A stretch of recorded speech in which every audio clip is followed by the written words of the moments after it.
There are a lot of roller coasters out there, but some of them definitely stand out as better than others. Here's some of my favorite roller coasters.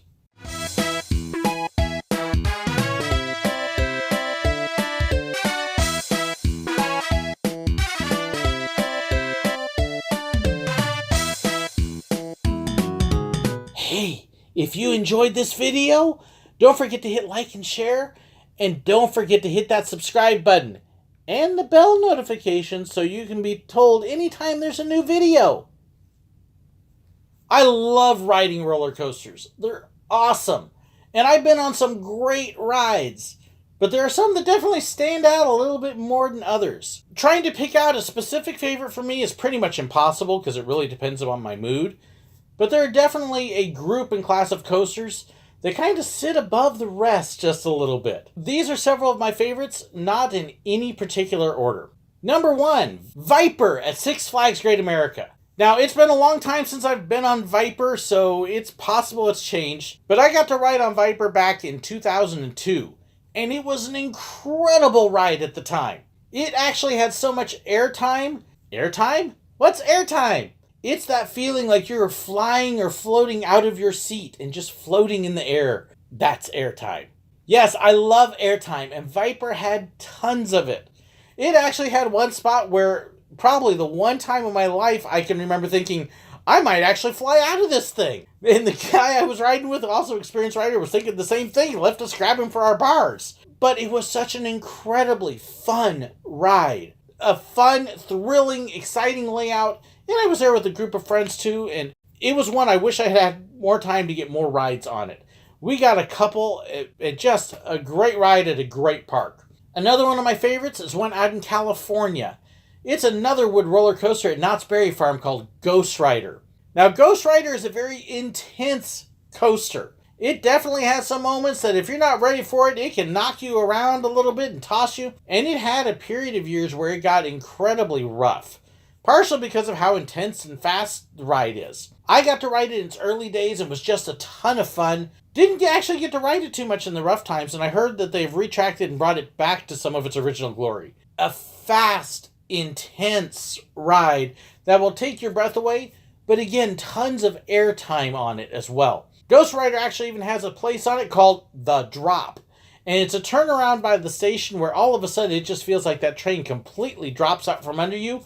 And you're sitting in the air with nothing there. You're not really, you're still in the train, but it feels like something out of a cartoon. Ghost Rider actually has a special significance for me as well because I actually have a small piece of its track right there where you can see the gouges and grooves cut by the wheels on it. Ghost Rider at Knott's Berry Farm. Just be ready for an intense ride. Another coaster that you hear from a lot of people, barely in my top edge, and again, it was back in 2002 when I rode this, was Millennium Force. I got a lot of people upset when I first rode Millennium Force because it got a lot of hype. It was impressive. It had a good drop, but I have been told it was an airtime machine. It's fast. It's an incredible ride, but it's not an airtime machine by any means. It's got one spot.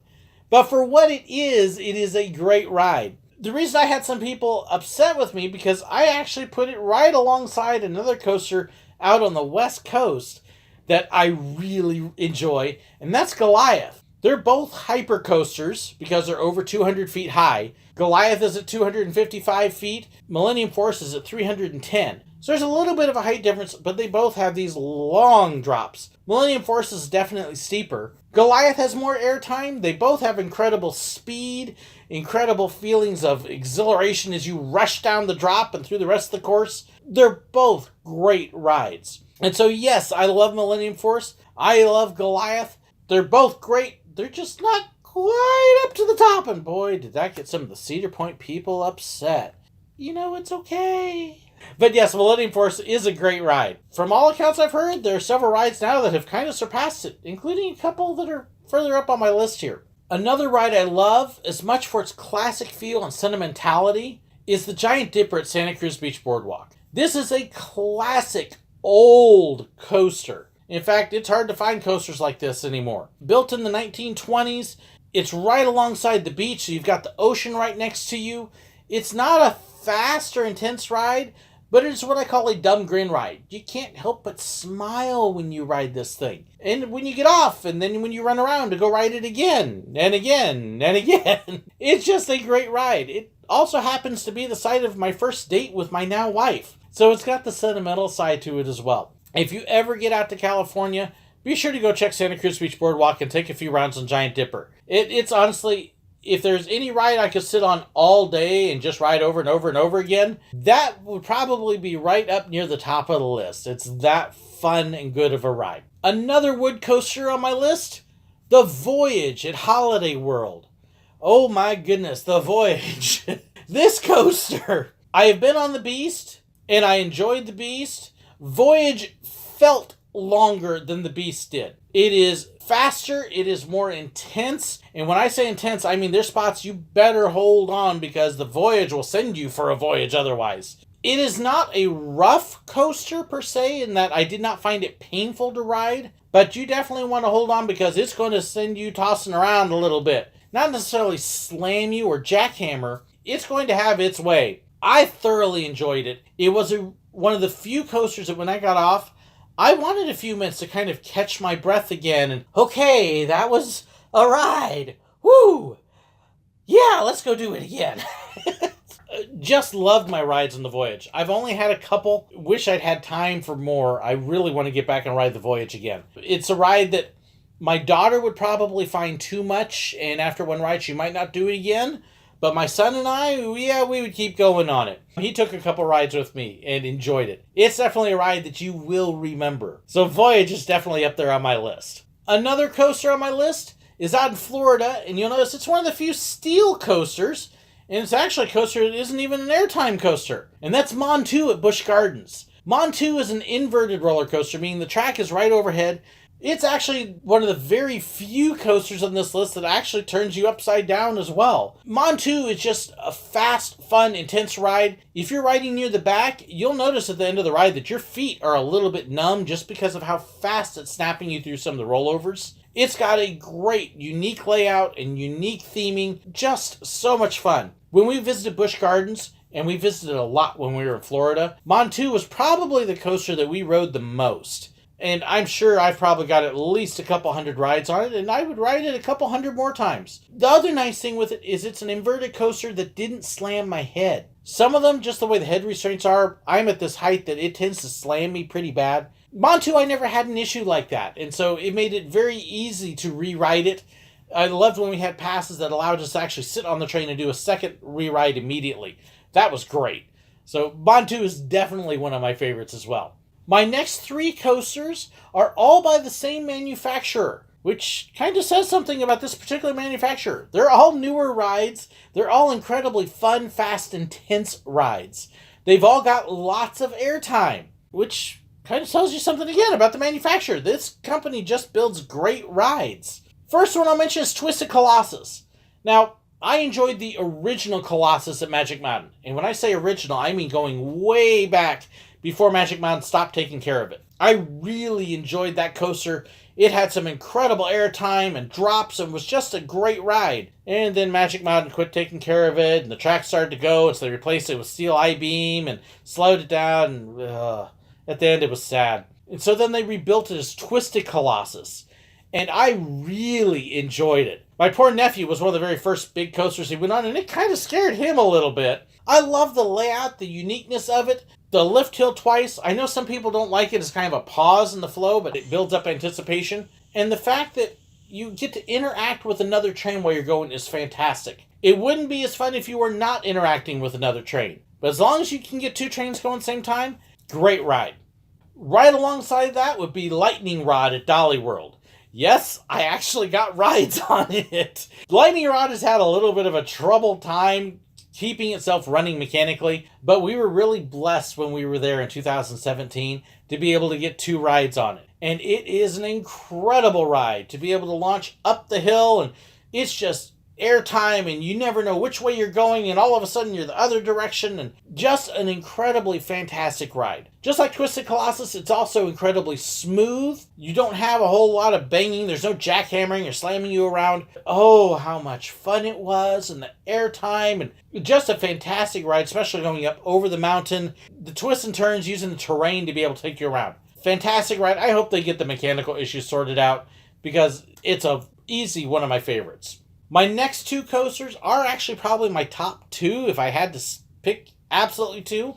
The first one is by that same company that built the other two, Rocky Mountain Coaster, and that would be the new Texas Giant. Yes, again, I had been on the original Texas Giant, and it was a monster. For me, in a good way. I love the speed and the intensity, but the last time I had been on it was actually back in 1996. And over the years, it apparently declined pretty badly, and so Rocky Mountain Coaster came in and they rebuilt it into a whole new machine. And oh my goodness, is it a machine to ride!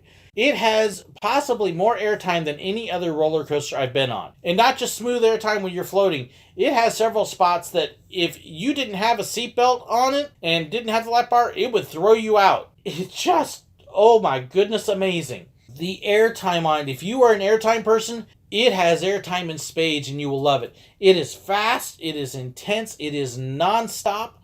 There's not a break. And when you get done, you're going to be sitting there gasping for more. Please, do it again.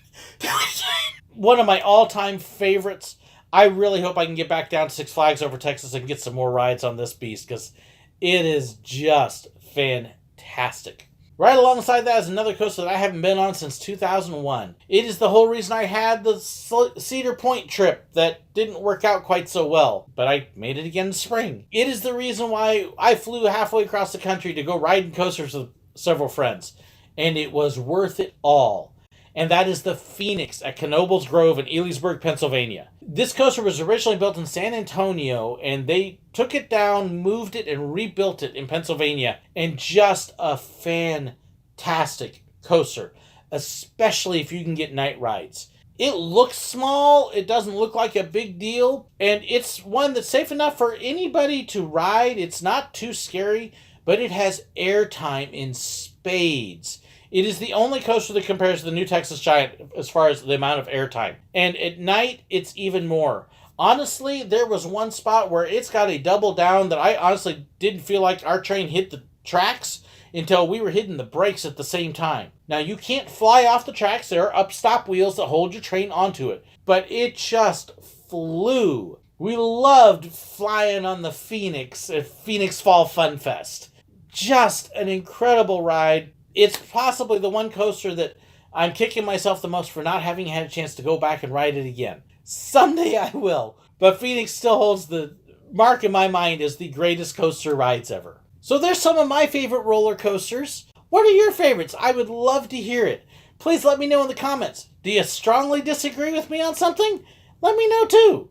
If you agree, hey, I want to know as well. Don't forget to hit like and share the video as well so your friends can chime in as well.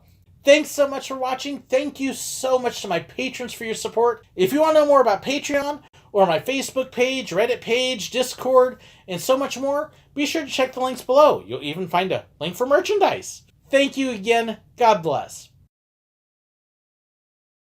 And Viper. Okay. Oh, wood. Okay. Another one of my favorites is actually one out in California. It's another wood roller coaster. A wood roller... Oh. I keep trying to do these asides and I'm just turning myself. I think it's actually the only coaster on this list that actually has inversions as well, which means that it turns you upside down. Nope, there is one more coming up. The Lift Hill Twice. I know some people don't like it as kind of a pause in the flow, but I think it's just kind of a great way that it builds up anticipation.